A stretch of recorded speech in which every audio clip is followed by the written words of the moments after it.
नमस्कार दोस्तों, आप सभी को हीरो स्पोकन में स्वागत है। तो आइए मैं कुछ आज ऐसा रोचक बातें बताना चाहूंगा जो आप सुने होंगे या नहीं सुने होंगे ये तो मैं नहीं जानता हूं।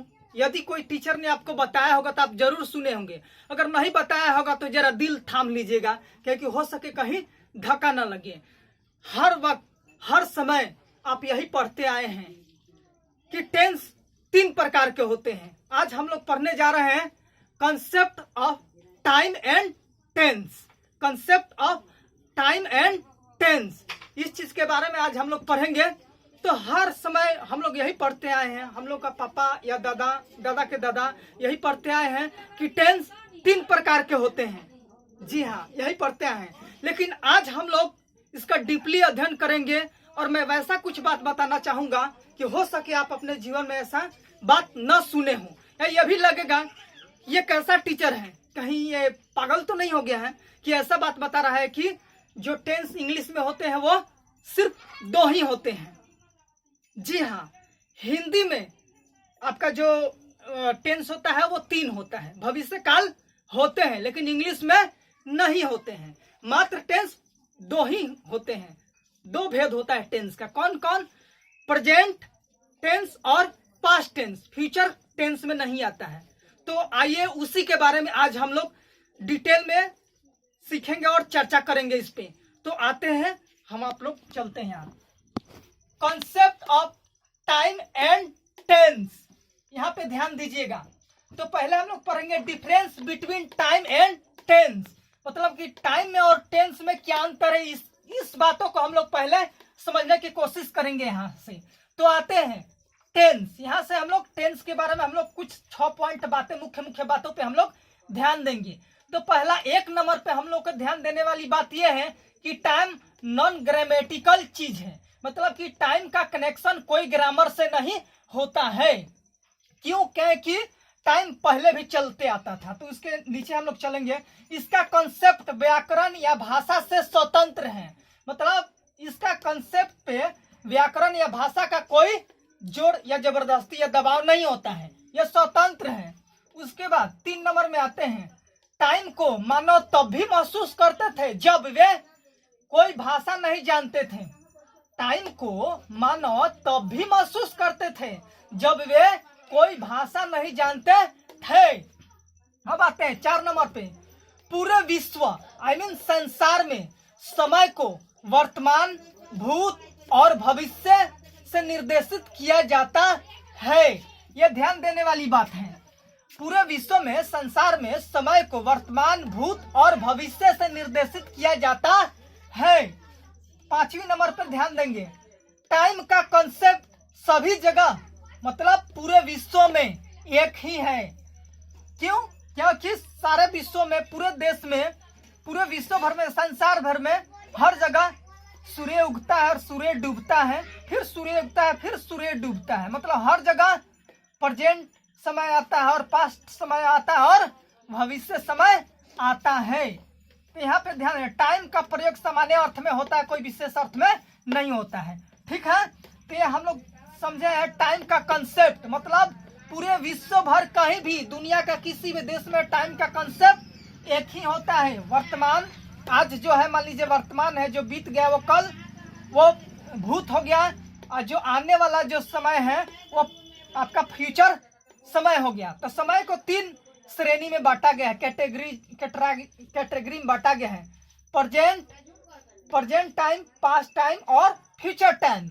ये टाइम 3 प्रकार के होता है, लेकिन टेंस सिर्फ 2 ही प्रकार के होते हैं। तो आइए हम टेंस के बारे में हम लोग अध्ययन करते हैं। ये टाइम के बारे में हम लोग सीखे। तो आइए टेंस के बारे में। Tense changes the form of the verb to express the time of an action, मतलब कार्य के समय के मुताबिक वर्ब के रूप में जो परिवर्तन होता है उसे टेंस कहते हैं। ध्यान दिए, फिर से एक बार बता दे रहा हूं आपको।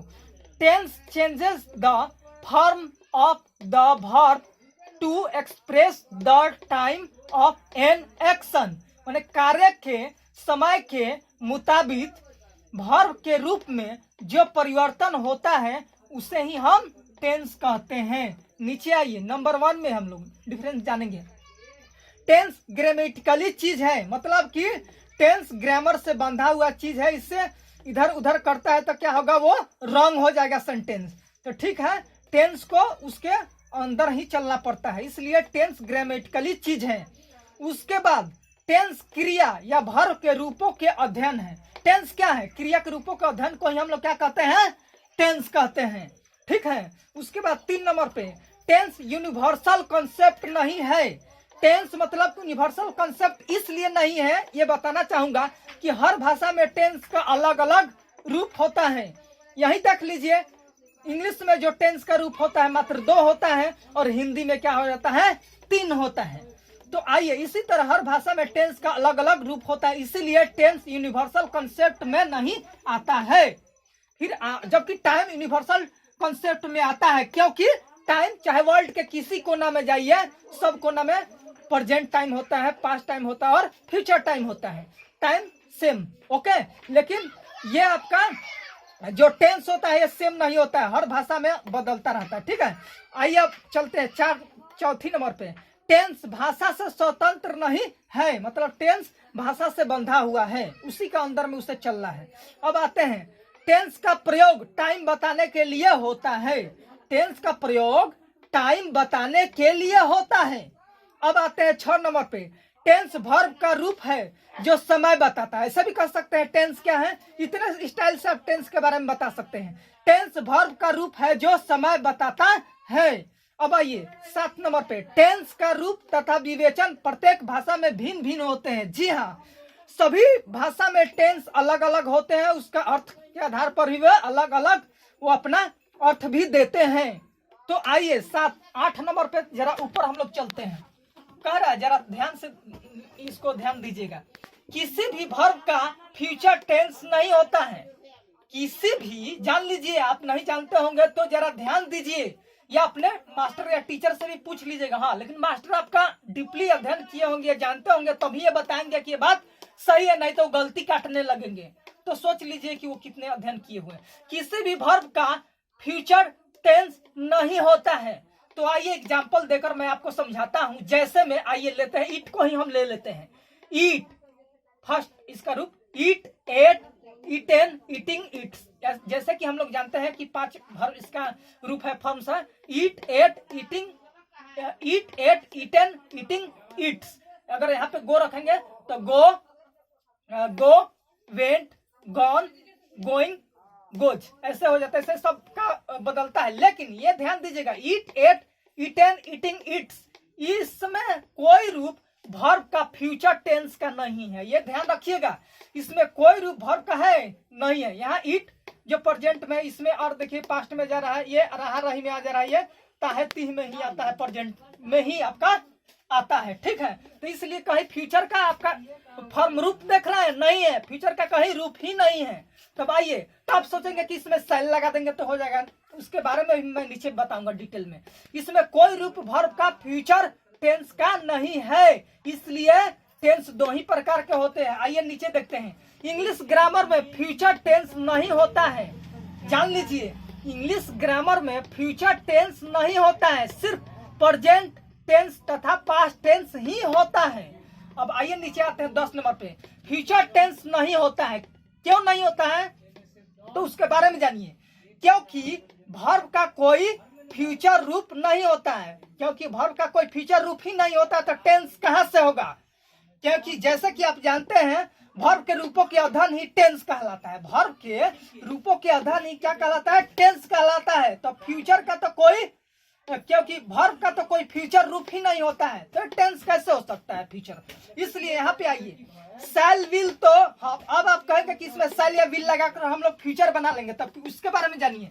सेल और विल तो खुद फ्यूचर टेंस नहीं होता है, या फ्यूचर टेंस में नहीं होता है। सेल और विल तो खुद फ्यूचर टेंस में नहीं होता है। तो आइए सेल और विल के बारे में कुछ डिटेल्स बातें हम लोग यहाँ पे सीखेंगे और जानेंगे, जो कि रोचक तथ्य आते हैं। ध्यान देते हैं, सेल और विल खुद फ्यूचर टेंस में नहीं होता है। आगे आइए, कह रहा है कि सेल तथा विल मॉडल एक्सुअलिटीज है। क्या है, तो जान लीजिए सेल कोई फ्यूचर में नहीं है। सेल क्या है? सेल तथा व्हील मॉडल एक्सिलरीज है। अभी ध्यान दीजिए 3 में, सेल तथा व्हील का प्रयोग नम्र निवेदन के भाव व्यक्त करने के लिए भी होता है मेरे दोस्तों। यहाँ ध्यान देने वाली बात है, अगर सिर्फ ये फ्यूचर टेंस में होता और फ्यूचर को दर्शाता तो और ये अलग नहीं आता, लेकिन यहाँ ध्यान देने वाली बात है कि सेल तथा व्हील का प्रयोग नम्र निवेदन के भाव व्यक्त करने के लिए भी होता है मेरे दोस्तों। तो आइए यहाँ से मैं आपको उदाहरण देकर, एग्जाम्पल देकर समझाना चाहूंगा। जैसे में शैल आई यूज योर पेन, यहाँ पे ध्यान दीजिएगा, शैल आई यूज योर पेन मतलब क्या मैं आपकी कलम का प्रयोग करूं, मतलब कि ये यहाँ पे क्या रिक्वेस्ट कर रहा है, यहाँ पे आज्ञा मांग रहा है, इस आधार पे रिक्वेस्ट कर रहा है, नम्र निवेदन भाव व्यक्त कर रहा है। तो बताइए अगर शैल सिर्फ फ्यूचर के लिए होता तो ये प्रेजेंट में करा कि क्या मैं आपकी कलम का प्रयोग करूं, प्रेजेंट में कर रहा है, तो सोचने वाली बात है। तो फ्यूचर यहाँ झलक होता है, तो ऐसा कुछ नहीं है। तो इसलिए ये ध्यान दीजिए शैल और विल क्या है, मॉडल एक्सिलरीज हैं। यहाँ पे ध्यान दीजिए शैल गो, अगर ऐसे आप दिमाग लड़ाएंगे कि शैल गो कह दूं या विल गो कह दूं तो ये फ्यूचर हो जाएंगे, नहीं, ये कोई फ्यूचर टेंस में नहीं है। शैल गो या विल गो बोले तो ये कोई फ्यूचर टेंस में नहीं है। यहाँ पे ध्यान दीजिए 5 नंबर पे कह रहा है फ्यूचर टाइम दिखाने के लिए ये कोई जरूरी नहीं कि फ्यूचर टेंस का ही प्रयोग करें। जी हाँ मेरे दोस्तों, ध्यान देने वाली बात है कि फ्यूचर टाइम दिखाने के लिए ये कोई जरूरी नहीं कि फ्यूचर टेंस का ही प्रयोग करें। अब यहाँ पे आते हैं कि एग्जाम्पल के द्वारा मैं समझाना चाहूंगा मेरे दोस्तों। यहाँ पे जैसे में I am going two by A car next year, तो आप तो कहेंगे कि हाँ ये तो प्रेजेंट की बात कर रहा है, लेकिन ये टेंस प्रेजेंट में है, लेकिन इसका टाइम देखिए क्या बोध करा रहा है। हम टेंस कौन सा टेंस यूज किया है, प्रेजेंट कंटिन्यूअस टेंस। प्रेजेंट का कौन सा टेंस मैंने यूज किया है, प्रेजेंट कंटिन्यूअस टेंस। तो आप कहेंगे कि वर्तमान समय के बारे में बताएगा, लेकिन नहीं, यहाँ पे क्या बता रहा है, फ्यूचर समय का बोध करा रहा है। जैसे I am going two by A car next year, माने अगला साल करा है कि मैं अगला साल एक कार खरीदने जा रहा हूँ, मतलब कि अभी थोड़ी जा रहा है, अगला साल खरीदेगा। कहने का मतलब ये है टेंस तो है प्रेजेंट कंटिन्यूअस टेंस में, तो आप कहेंगे तब तो टेंस प्रेजेंट कंटिन्यूअस टेंस में है तो टाइम का बोध भी कराना चाहिए प्रेजेंट कंटिन्यूअस टेंस, तो नहीं, यही तो यहाँ पे खूबी है टाइम और टेंस में। कह रहा है मैं अगला साल एक कार खरीदने जा रहा हूँ, तो यहाँ पे ध्यान दीजिएगा टेंस, ये कौन सा टेंस में आ रहा है, I am going two by A car next year, कौन सा टेंस में आ रहा है, प्रेजेंट टेंस। प्रेजेंट टेंस में किस में आ रहा है, तो प्रेजेंट कंटिन्यूअस टेंस में आ रहा है, लेकिन टाइम का क्या बोध करा रहा है, तो ध्यान दीजिएगा फ्यूचर टाइम को दर्शा रहा है, मतलब फ्यूचर टाइम को बोध करा रहा है। तो इसलिए इस एग्जाम्पल के माध्यम से आप समझ ही गए होंगे कि फ्यूचर टाइम बोध कराने के लिए कोई जरूरी नहीं कि फ्यूचर टेंस का हम प्रयोग करें। अब आते हैं 6 नंबर पे, कह रहा है शैल और विल किसी क्रिया का फ्यूचर टेंस में परिवर्तित रूप नहीं है। ये बात सही है, क्योंकि मॉडल एक्सिलरी में आता है, किसी क्रिया का फ्यूचर टेंस में परिवर्तित रूप में नहीं आता है। तो ये ध्यान दीजिएगा, इसीलिए ये कोई फ्यूचर टेंस नहीं होता है शैल और विल। अब आते हैं, लेकिन कुछ मुख्य ध्यान देने वाली बातें जो आपको जानकर हैरानी और आश्चर्य भी होगा। कह रहा है ट्रेडिशनल ग्रामर के अनुसार टेंस का 3 भेद होते हैं, मतलब कि ट्रेडिशनल ग्रामर के अनुसार का मतलब क्या हुआ, पुराने जो ग्रामेरियन थे, जो ग्रामर लिखते थे, जो पुराने जमाने के जो ग्रामर लिखने वाले जो ग्रामेरियन थे, उनके अनुसार मतलब कि टेंस का मात्र कितने, टेंस का 3 भेद होते हैं। कौन कौन, प्रेजेंट टेंस, पास्ट टेंस और फ्यूचर टेंस। और जब नए ग्रामरियन आए लोग, नए ग्रामरियन जो इस पे शोध किया लोग, खोजा लोग, रिसर्च किया लोग, तो वो लोग जाना कि मॉडल ग्रामर के अनुसार टेंस का मात्र 2 ही भेद है। कितना भेद है, 2 ही भेद है। कौन कौन, प्रेजेंट टेंस और पास्ट टेंस। क्यों ऐसा हुआ, तो वो लोग देखे टाइम और टेंस के दोनों कंसेप्ट क्लियर करके देखे, तो पता चला कि जो हिंदी में जो आपका ग्रामर में, हिंदी व्याकरण में जो आपका टेंस होता है कितना, 3 होता है, उसमें भविष्य काल आता है, लेकिन इंग्लिश में भविष्य काल नहीं आता है। इसीलिए टेंस कितना प्रकार के? 2 प्रकार के होता है। तो आप कहेंगे कि पहले तो मैं वैसा ही पढ़ते आया हूँ, मेरा गुरु वैसा ही पढ़ते हैं, मेरे गुरु के गुरु वैसा ही बताए हैं, सारे हम लोग बुक में यही देखते हैं, तो आप कैसे बता रहे हैं कि ये अलग है?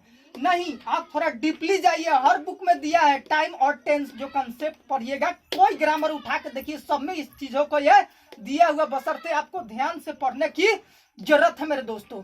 एक बात ध्यान दीजिएगा, जैसे प्लूटो, जैसे आप कभी सोचे होंगे कि प्लूटो कितना ग्रह है, सॉरी माफ कीजिएगा, 9 ग्रह हैं। आपसे पहले पूछा जाता था कि ग्रह कितने हैं, सौरमंडल कितने ग्रह हैं, तो 9 ग्रह हैं। लेकिन कुछ दिन के बाद 2006 या इसके आसपास में क्या हुआ, प्लूटो को मुख्य ग्रह के श्रेणी से निकाल दिया गया। क्यों?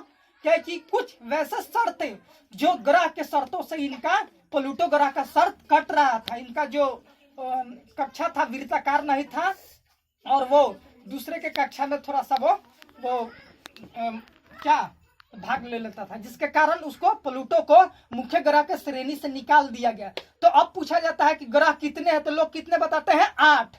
कितने बताते हैं? 8। पहले पुराने जमाने के अनुसार तो बिल्कुल ग्रह कितने होते थे? 9। लेकिन नए जमाने के अनुसार जब वैज्ञानिक लोगों ने शोध किया, खोजा, उस पर खगोलविदों ने खोजा, तो क्या पता चला कि कितने हैं? आपका 8 ही ग्रह होते हैं। तब आइए उसी तरह आपका टेंस पहले कितने होते थे? 3 होते थे। जब जानकारियां नहीं थी उस समय कितने होते? 3 होते थे। बट इस पर अध्ययन डीपली गहन अध्ययन किया गया तो कितना? ये 2 हो गए, क्योंकि फ्यूचर ये टेंस ये कट गया, और इसलिए मात्र 2 ही टेंस होते हैं, फ्यूचर टेंस नहीं होता है। ठीक है, तो आइए तब फिर आपको दिल में क्वेश्चन उठ रहा होगा कि हम लोग हर कोई 3 गो भेद पढ़ते आए हैं टेंस का, यही सबसे बड़ा विद्वान हो गया है क्या हीरो स्पोकन वाले राज सर? आपको ऐसा दिल में बैठता होगा, तो ऐसा कुछ बात नहीं है। और ये भी आपको लग रहा है कहीं घमंड तो शो नहीं कर रहे हैं, तो ऐसा कुछ बात नहीं मेरे दोस्तों, ऐसा कुछ नहीं कि मैं घमंड शो कर रहा हूं। जो सच्चाई है उसी सच्चाई को मैं आपके समक्ष सामने रखने की कोशिश कर रहा हूं, क्योंकि हो सकता है कि कोई आपके गुरु या टीचर आपके समक्ष नहीं रखे होंगे, तो इस असलियत को आप जानिए और अपने गुरु से भी बातों को उनके समक्ष रखिए कि क्या सही है या गलत है। तो फिर आपका आता है कि हर वक्त हम लोगों ने टेंस 3 प्रकार के पढ़ा, प्रेजेंट टेंस, पास्ट टेंस और फ्यूचर टेंस। तो उस चीज का मैं कंसेप्ट यहाँ पे क्लियर करने जा रहा हूँ। तो आइए 9 नंबर पे हम जो पढ़ेंगे तो पता चलेगा। हिंदी में भविष्य काल होता है। क्या होता है? हिंदी में भविष्य काल होता है, लेकिन टेंस में ये नहीं होता है। तो हिंदी के अनुसार क्या कि हमें इंग्लिश सीखना पड़ता है। कैसे? हिंदी की सहायता से हम लोग इंग्लिश सीख पाते हैं, तो हिंदी के बिना हम लोग इंग्लिश नहीं सीख सकते हैं, इसीलिए हिंदी का सहारा लेना पड़ता है। तो इसलिए हिंदी में भविष्य काल होता है, इसलिए हमें स्टार्टिंग पीरियड में अंग्रेजी अनुवाद सीखने के लिए, मतलब अंग्रेजी ट्रांसलेशन सीखने के लिए, हिंदी भाषियों के लिए, मतलब कि जो हिंदी भाषा बोलते हैं उन्हें हिंदी भाषियों के लिए, हिंदी भाषियों के सुविधा के लिए, उनके सुविधा की अध्ययन के सुविधा को देखते हुए फ्यूचर टाइम की विभिन्न स्थितियों को वर्णन किया जाता है या दर्शाया गया है। इसलिए हमें सीखने के लिए इस तरीके से हमें फ्यूचर टेंस को 4 भाग में दर्शाना पड़ता है, ताकि हम लोग हिंदी के माध्यम से इंग्लिश अच्छे तरह से सीख सके। तो उस आधार पर हम लोग सिर्फ सीखने के लिए हम लोग इसका सहारा लेते हैं। कैसे? हम लोग प्लास्तारा करते हैं कोई घर को, तो क्या करते हैं हम लोग? तख्ता का सहारा लेते हैं। क्या चीज का? मतलब कि सीमेंट और बालू को बढ़िया से चिपकाने के लिए हम लोग तख्ता का सहारा लेते हैं। तब तक लेते हैं जब तक वो पूरी बढ़िया तरीका से चिपक ना जाए। जब चिपक जाता है तो हम लोग क्या करते हैं? हम लोग तख्ता को क्या करते हैं? 1 या 2 दिन या 4 दिन, जो भी चीज जब पूरी बढ़िया तरीके से चिपक जाता है तो हम लोग निकाल लेते हैं, और उस तरीका से परफेक्ट हो जाता है। तो उसी ये तख्ता का सामान है ये। हम लोग सिर्फ अंग्रेजी सीखने के लिए हम क्या करते हैं? उसका सहारा लेते हैं। कौन? तो उसीलिए हम लोग विभिन्न स्थितियों को दर्शाते हैं फ्यूचर टेंस के रूप में। जैसे फ्यूचर टेंस को हम दर्शाते हैं, फ्यूचर टेंस मतलब यहाँ पे फ्यूचर इंडेफिनिट कर सकते हैं। क्या कर सकते हैं? यहाँ पे माफ कीजिएगा, यहाँ पे हम ऐसे कर सकते हैं, future INDEFINIT, future indefinite tense कर सकते हैं। ठीक है, या सिंपल फ्यूचर भी कहा जा सकता था। उसके बाद दूसरा नंबर पे फ्यूचर कंटिन्यूअस टेंस, उसके बाद आता है फ्यूचर परफेक्ट टेंस, उसके बाद आता है फ्यूचर परफेक्ट कंटिन्यूअस टेंस के द्वारा ही दर्शाया जाता है। तो अब तो जरा स्क्रीनशॉट लीजिएगा, उसके बाद मैं डिटेल कुछ और समझाना चाहूंगा। मेरे दोस्तों। तो जरा चैनल पे बने रहिएगा, अभी हटिएगा नहीं, बहुत इंपॉर्टेंट और महत्वपूर्ण बातें भी आई बातें आपको बताना अभी बाकी है, तो ध्यान दीजिएगा, अभी बहुत चीज आपको बताना बाकी है, तो जरा ध्यान दीजिएगा। यहाँ पे मैं बताना चाहूंगा कि टेंस, इस तरीका से आप समझ ही गए होंगे कि टेंस कितने प्रकार के होते हैं, कितने भेद होते हैं। टेंस का मात्र 2 ही होते हैं, इंग्लिश में टेंस मात्र 2 ही होते हैं। कौन? प्रेजेंट टेंस और पास्ट टेंस। फ्यूचर टेंस के श्रेणी में नहीं आता है। सिर्फ हम लोग सीखने के लिए, इंग्लिश सीखने के लिए हमें फ्यूचर टेंस के आधार पर हम इंग्लिश सीखते हैं, ठीक है। लेकिन सच्चाई यही है कि इंग्लिश में टेंस 2 ही होते, तीसरा नहीं होता। हिंदी में टेंस 3 भविष्य टेंस होता है, इसलिए हमें वो सीखना पड़ता है। तो इसमें अब कोई आपको कंसेप्ट में कोई दिक्कत नहीं होगा मेरे दोस्तों। जहां तक मुझे उम्मीद है कि आप बढ़िया तरह से आप समझ गए होंगे। अगर नहीं समझे होंगे तो फिर आप मेरे से कंसल्ट कर सकते हैं। और एक बात मैं और बताना चाहूंगा, यदि आप मेरे चैनल पे हीरो स्पोकन पे यदि आप नए हैं तो मेरे चैनल को कृपया आप जरूर से जरूर आप सब्सक्राइब करें, ताकि हम लोगों का मेहनत का फल, ये पसीने का फल जो हम लोग खून पसीना एक करके आप लोगों को शिक्षा देने में लगे हुए हैं, ताकि हम लोग को शिक्षा का फल, मेहनत का कुछ थोड़ा सा हिस्सा हम लोग का भाग हम लोग का भी भाग में आए। तो आप यदि चैनल पे नए हैं तो कृपया करके आप मेरे चैनल हीरो स्पोकन के जरूर से जरूर सब्सक्राइब करें और बेल आइकन भी दबाएं, ताकि मेरे सारे वीडियो का नोटिफिकेशंस आप तक सबसे पहले पहुंच पाए, ताकि आप इस शिक्षा का लाभ उठाएं। और जरा लाइक भी करें और कमेंट भी करें, और तो और थोड़ा शेयर भी करें मेरे दोस्तों, ताकि ये इम्पोर्टेंट और भी ये नॉलेज, ये ज्ञान भारत के हर कोने में, पूरे वर्ल्ड में पहुंचे, ताकि हर कोई इस ज्ञान को ले और हर कोई इस ज्ञान को, दीप को जलाए और आगे सब कोई इस ज्ञान के अंधकार से निकले और दूर दूर तक के लोग सब कोई इस ज्ञान को लाभ उठा सके। हम लोग इसलिए YouTube के माध्यम से आपको कोशिश कर रहे हैं पढ़ाने के लिए। तो आप लोग भी जरा हम लोग का साथ दीजिए, ताकि हम लोग अपने देश और समाज का सेवा कर सकें। Okay, thank you very much. जय हिंद, जय भारत।